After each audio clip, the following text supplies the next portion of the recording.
Sean bienvenidos muchachos, vamos a ver lo que es la segunda clase de semiología y el tema a abarcar es la unidad número 2, que es el examen físico del sistema linfático y el corazón. Es un tema bastante pequeño y como recuerden siempre en semiología hay trabajo que hacer. Para comenzar ya lo habíamos visto anteriormente, ¿verdad? En el examen general o en el examen de cuello, ¿verdad? Cuando nosotros estuvimos viendo lo que es el examen de la cabeza, del cuello y del tórax regionalmente, nosotros pudimos apreciar, y además en el bloque pasado estuvimos hablando acerca de los ganglios linfáticos. Recordemos de que esto ya les había dicho anteriormente, ¿verdad? En otras clases se lo vuelvo a recapitular. Hay lugares específicos por donde la linfa, podría decirse, por donde los ganglios están, debido a que son las zonas de muchas veces de mayor infección que nosotros tenemos. Y esto nos puede causar algún tipo de enfermedad. Tenemos como por ejemplo el linfoma Hodgkin, el linfoma de Hodgkin. Tenemos de que esto de la linfa es parte de todo nuestro sistema circulatorio, ¿verdad? Y de que este pasa por todos nuestros capilares y ellos ayudan a lo que es la parte de desechar algún rastro o alguna parte, se podría decir, no infectada, sino como una parte sucia, desoxigenada, o algún tipo de bacteria o algo que esté queriendo alterar todo lo que es nuestra hemostasis, todo lo que es el equilibrio normal de nuestro cuerpo. Entonces él, por medio de la linfa, lo recoge y nos ayuda a mantener en óptimas condiciones nuestro cuerpo humano. Esto viene siendo alrededor de 2 litros de linfa en lo que es en todo el día. Se conjuga bastante con lo que es el sistema circulatorio, ya que esta lo recoge de los capilares, hace un ascenso y este llega hasta lo que es la cavidad torácica, y aquí se hace todo el reencuentro que este debe de tener con respecto tanto al sistema venoso como al sistema arterial, y siempre está circulando, siempre está presente. Hay lugares en donde los ganglios específicamente están distribuidos. Lo que es como por ejemplo la ingle, la zona popitle, que es detrás de la rodilla, la zona axilar, la zona muchas veces inclusive del codo, de la clavícula, de la parte baja de la clavícula, del cuello principalmente. Solamente esta parte de la cadena de acá nosotros tenemos, del músculo de acá tenemos que hay un sinnúmero de cadenas en la parte de detrás de lo que es la oreja, por delante de la oreja, en la región occipital o mastoidea. Tenemos de que aquí se pueden alojar un sinnúmero de lo que es la parte de ganglios linfáticos, que este tipo de examen se puede realizar al momento en que se hace específico en cada región, ¿verdad? Pero los ganglios linfáticos, si ustedes se preguntan, ¿se logran apreciar a simple vista en el examen físico? La respuesta es no. No se miran normalmente, salvo que estos sufran alguna alteración, alguna linfadenitis,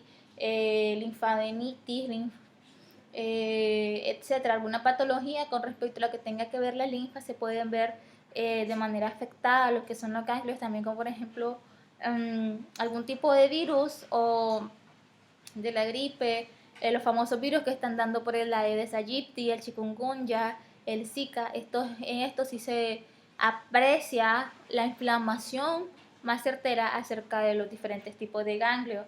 Ahora, con lo que respecta a la parte de cuáles son las maniobras a utilizar en el sistema, ¿verdad?, linfático, cuáles son estas dos técnicas, porque recordemos que tenemos mayormente 4: la inspección, la percusión, la palpación y la auscultación. En este caso solo se realiza por la inspección, por lo que vemos, y para lo que palpamos. Lo del momento de palpar es lo más importante. ¿Por qué? Porque este nos va a ayudar a saber dónde está localizado el ganglio malo y a saber las características de una masa cuando nosotros la palpamos. ¿Es móvil? ¿No es móvil?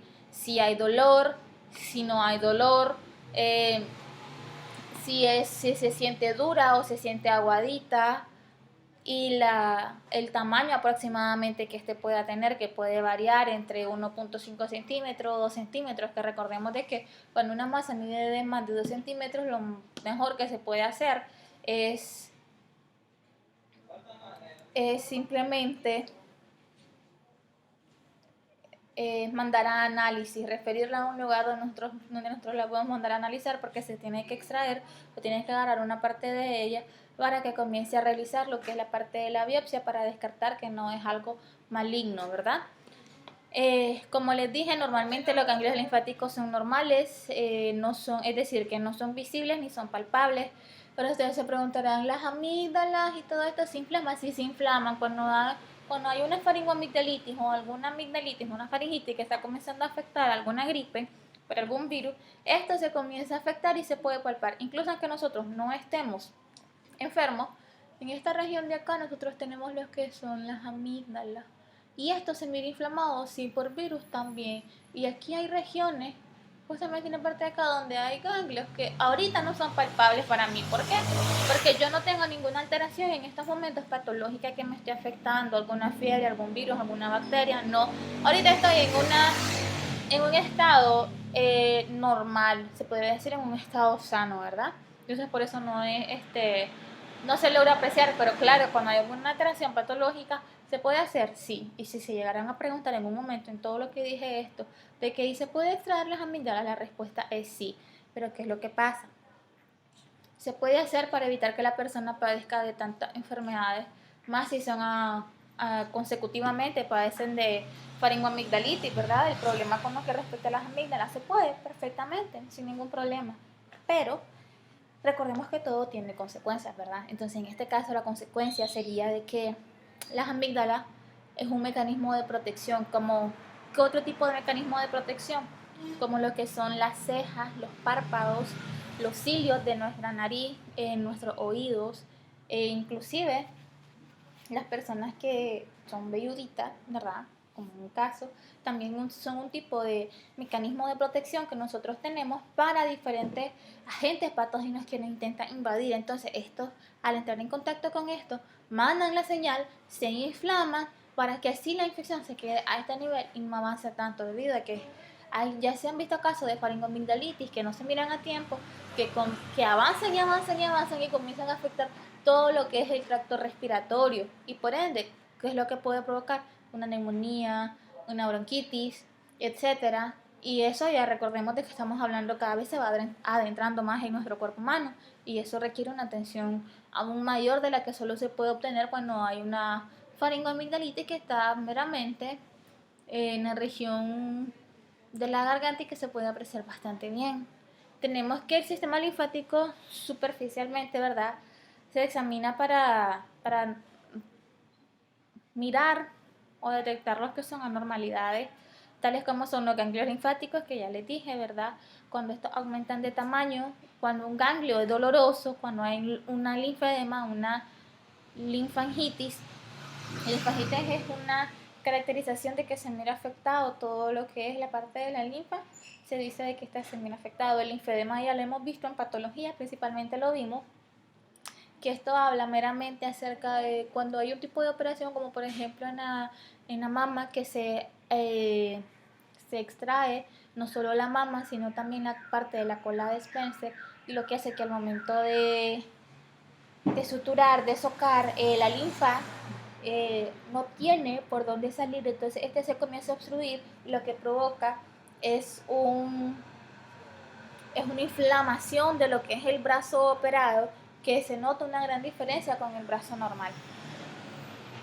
Las técnicas de exploración, ¿verdad? Nosotros tenemos que, ya hemos visto que se traducen dos, que hay una inspección y hay una palpación. Primero lo que nosotros miramos y posteriormente lo que nosotros logramos palpar. Primeramente vamos a comenzar, recordemos que siempre se comienza una exploración de los ganglios linfáticos físico regional, cefalocaudal, es decir, se comienza desde la cabeza hasta los piecitos. Entonces vamos a examinar los ganglios de la cabeza, periorbicular, submaxilar, submandibular, todo lo que tenemos acá, en lo que es la cadena cerca del esternocleidomastoideo, en la parte mastoidea. Tenemos que se examinan los ganglios epitrocleares, que estos se localizan justo también, recordemos, por lo que es encima del epicóndilo medial del húmero. ¿Cuál es el epicóndilo? El electron justamente en la parte de acá, por encima del epicóndilo medial del húmero. Creemos que este es el húmero, entonces está en la parte de acá y está en la parte de acá. Es importante notarlos en ambas.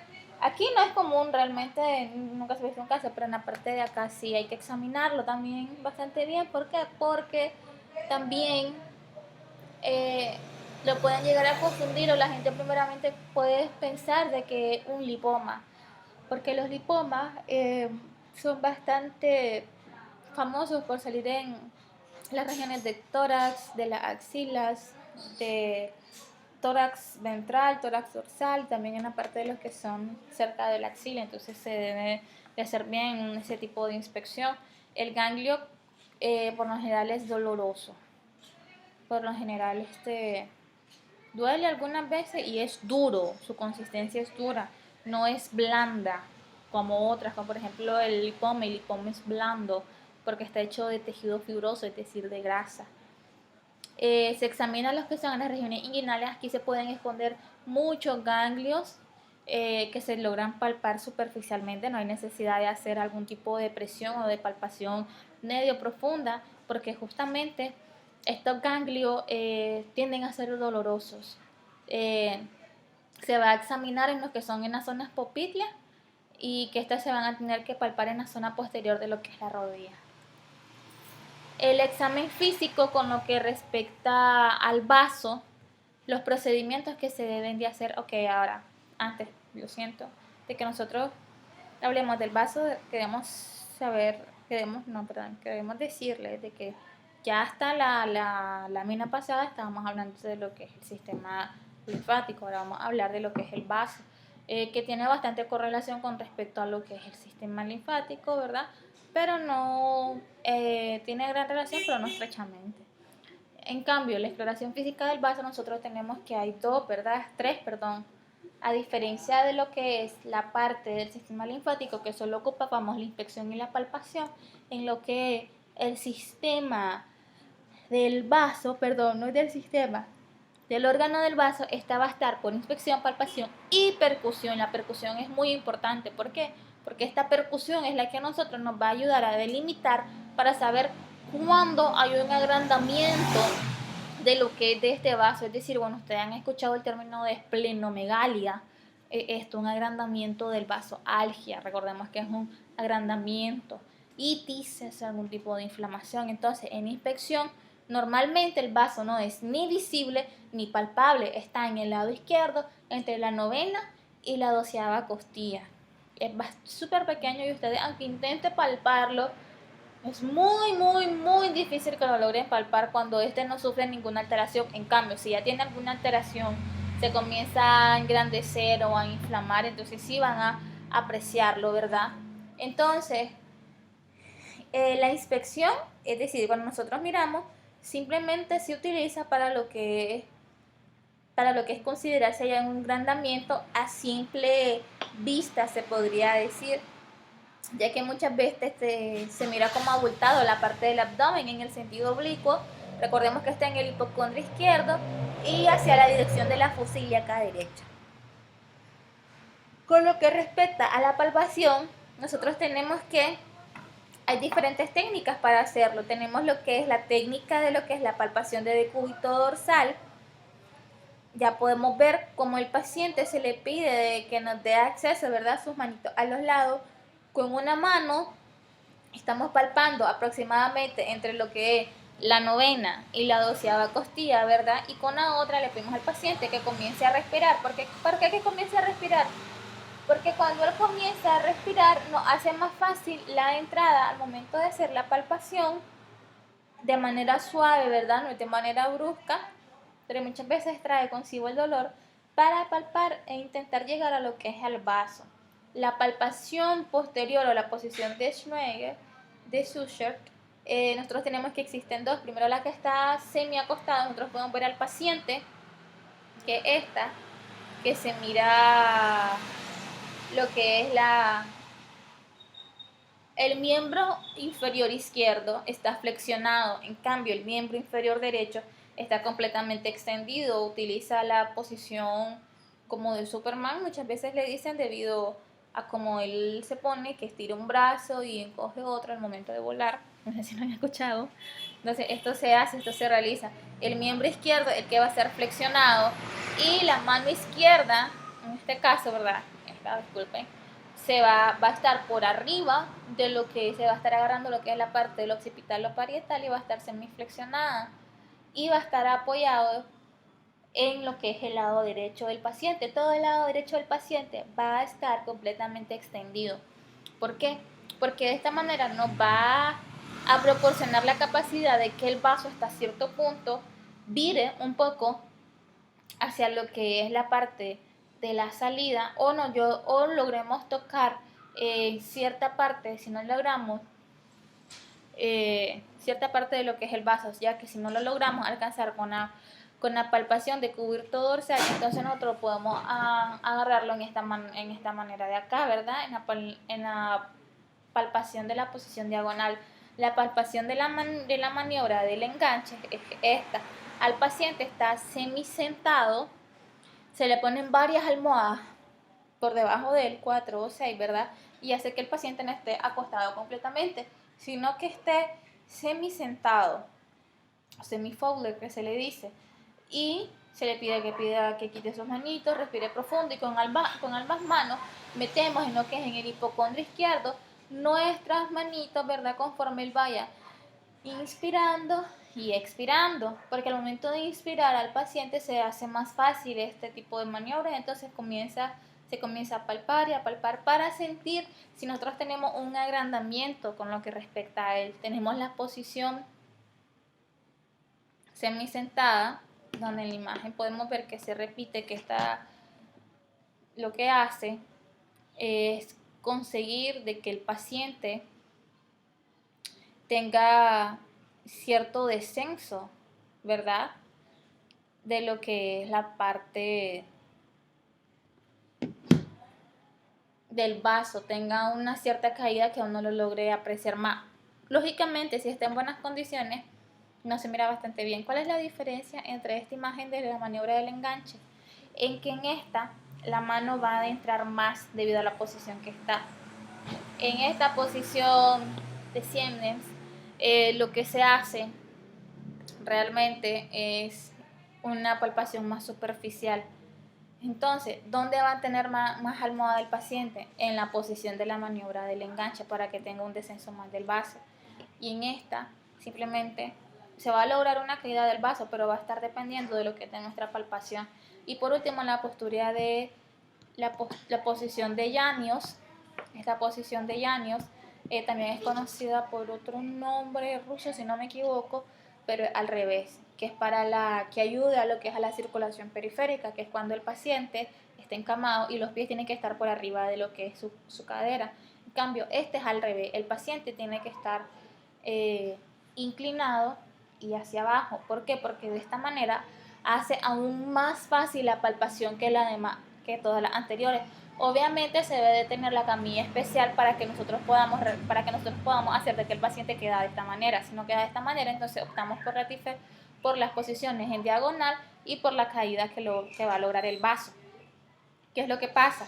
En esta posición el paciente, su cuerpo o sus órganos descienden un poco y conforme van descendiendo nos hacen más fácil tocar el agrandamiento, la esplenomegalia, en este caso de que el paciente pueda desarrollar.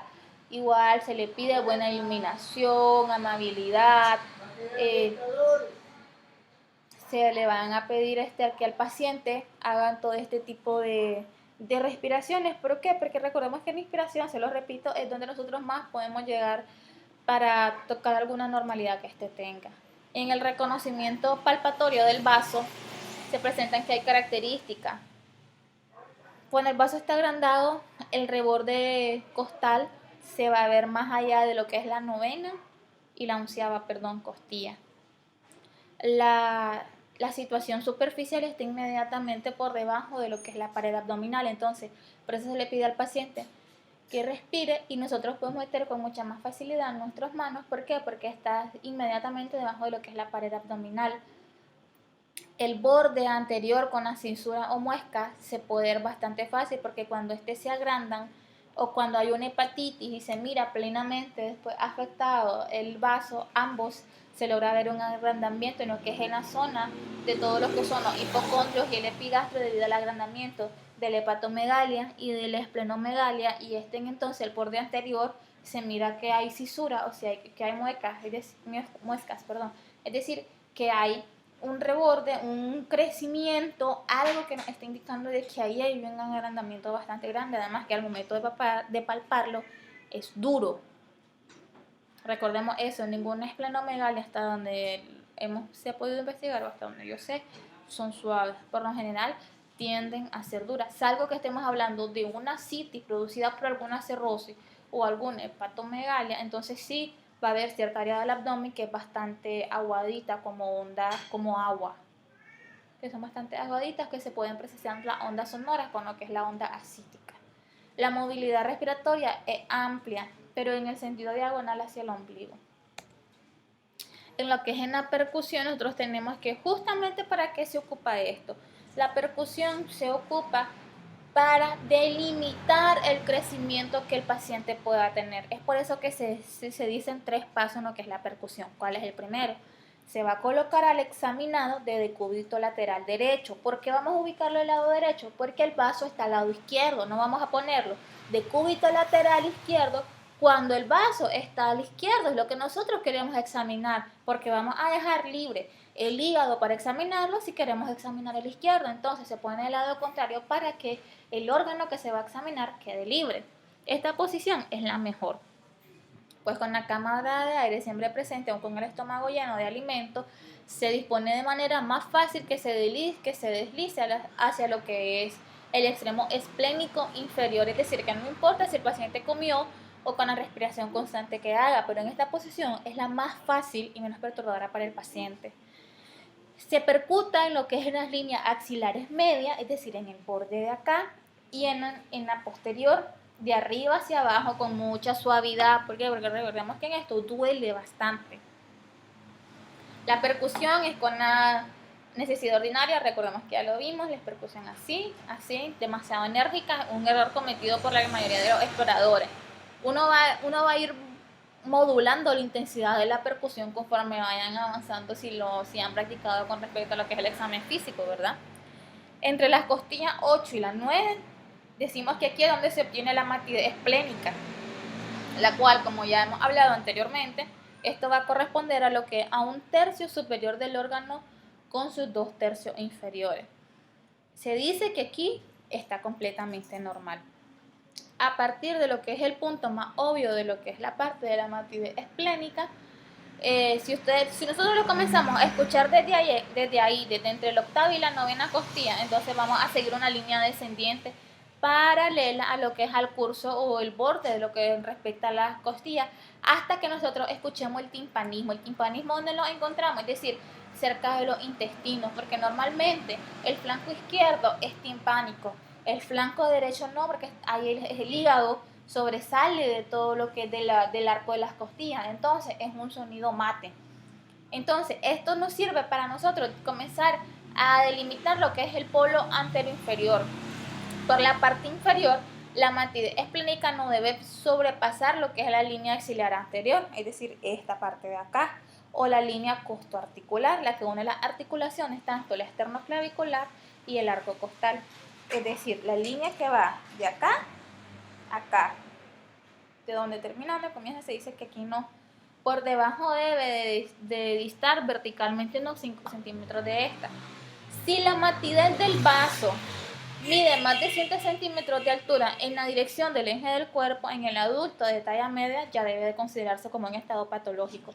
Es decir, si nosotros comenzamos desde la novena a la octava, perdón, me confundí, a partir de estas comenzamos a sospechar, si escuchamos que hay matidez alto, aquí hay un cierto problemita, comenzamos a descender, bordeamos la línea media, ¿verdad? De lo que la línea anterior axilar y el borde que existe a nivel del esternoclavicular, bordeamos lo que es la costilla del hipocondrio izquierdo, comenzamos a palparla, ¿verdad? Cada una de ellas, hasta que nosotros escuchamos sonido de timpanismo. Si esta sobresale más de 7 centímetros o de 5 en un tipo, aproximadamente en una persona de 1,60, de 80, 70 kilos, podemos decir de que aquí hay un agrandamiento.